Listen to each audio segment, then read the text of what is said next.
कि वो जो उसकी जो पोती बोल रही है कि यहाँ से ही हमको आने के लिए बोल रही है, लेकिन वो बोल रही है कि यहाँ अभी वो वृद्धा बोली वो जमींदार की कि वो खाना पीना वो छोड़ दी है अपनी जो पोती 5 साल की, तो इसीलिए मुझे आपको यहाँ पे निवेदन कर रही हूँ कि मुझे यहाँ पे जो मेरा जो झोपड़ी था उसका मैं ये जो मिट्टी, एक टोकरी भर मिट्टी मुझे लेना है और वहां पे मुझे चूल्हा बनाना है। चूल्हा में वो बनाऊंगी और उसको उसी चूल्हे में मैं रोटी बनाऊंगी और मेरी जो ग्रैंड डॉटर जो मेरी पोती को खिलाऊंगी बोलती का चूल्हा बनाकर रोटी पकाऊंगी। इससे भरोसा है कि वह रोटी खाने लगेगी। फिर मुझे यही से ही मुझे ऐसा लग रहा है कि इसी से ही वो समझ जाएगी और वो इसी घर की मिट्टी से ही मैं चूल्हा बनाऊंगी, तो उसी चूल्हा में रोटी बनाऊंगी तो वो अवश्य खाएगी बोल के वो कहती है जमींदार जी को। महाराज कृपा करके आज्ञा दीजिए तो एक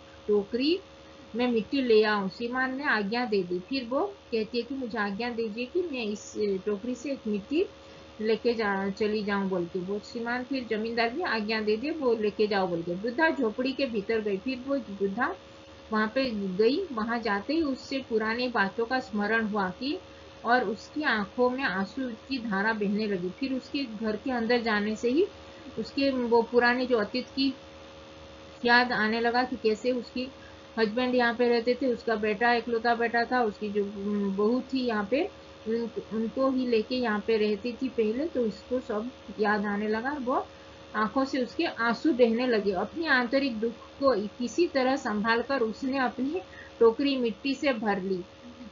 वो जो अपनी वो अपनी जो मन की व्यथा, मन की दुख को वो संभाल लिया और वो अपने एक टोकरी जो लेके आई थी उसमें मिट्टी भर के वो जाने लगी। हाथ से उठाकर वो बाहर ले आई।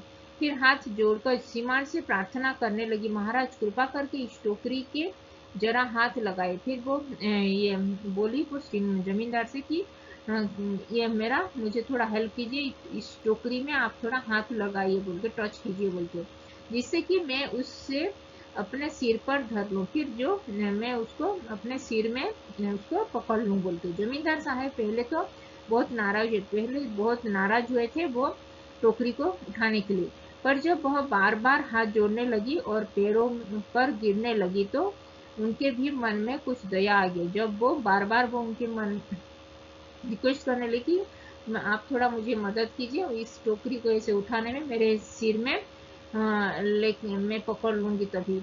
तो इसीलिए वो जमींदार पहले वो बहुत नाराज हुआ, फिर वो बहुत गिड़गिड़ाने लगी कि आप थोड़ा हेल्प कीजिए बोल के। तो फिर वो भी करुणा में भर गया उसका मन, वो जमींदार का मन, और दया से वो भी उसको हेल्प करने आया।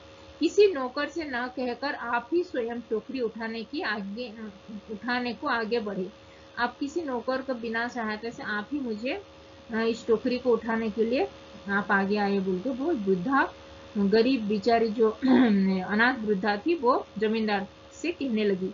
ज्यों ही टोकरी को हाथ लगाकर ऊपर उठाने लगे तो त्यों ही देखा कि यह काम उनकी शक्ति के बाहर है। जब भी वो टोकरी को उठा के ऊपर उठाने लगे, वो ये इतना हेवी था कि वो उसको उठा भी नहीं पाए जमींदार। फिर तो उन्होंने अपनी सब ताकत लगाकर टोकरी को उठाना चाहा जिस स्थान पर टोकरी रखी थी। फिर वो अपनी सारी ताकत उस टोकरी को उठाने के लिए लग पड़े थे जहाँ पे ये टोकरी वहां पे रखा था। वहां से वह एक हाथ भी ऊंची न हुई। फिर वो वहां से एक हाथ भी वो ऐसे इधर से उधर नहीं हिला। वह लज्जित होकर कहने लगे कि नहीं, यह टोकरी हमसे न उठाई जाएगी। फिर वो लज्जित हो गए और वो बोलने लगे कि मैं ये टोकरी को नहीं उठा पाऊंगा बोल के। कौन? जमींदार गरीब अनाथ वृद्धा को कहने लगे। यह सुनकर वृद्धा ने कहा, महाराज नाराज न हो, आपसे तो एक टोकरी भर मिट्टी उठाई नहीं जाती और इस झोपड़ी में तो हजारों टोकरियां मिट्टी पड़ी है। तो वो सुनकर वो वृद्धा ने कहा महाराज को, नाराज मत होइए श्रीमान जी, आपसे तो एक टोकरी भी टोकरी भर मिट्टी भी आपको उठा भी नहीं पाए, लेकिन इस झोपड़ी में इतने सारे टोकरी भर मिट्टी यहाँ पे पड़े हुए हैं, उसका भार आप जन्म भर कैसे उठा सकेंगे। तो आप इसको जन्म भर यानी कि अपने जीवन उनके अंतिम पलों तक कैसे उठा पाएंगे, आप इसी को सोचिए बोल के वो थोड़ा इमोशनली उसको कहती है जमींदार को, वो गरीब अनाथ वृद्धा। आप ही इस बार थोड़ा विचार कीजिए, थोड़ा आप ही उसको एनालाइज कीजिए बोल के वो कहती है।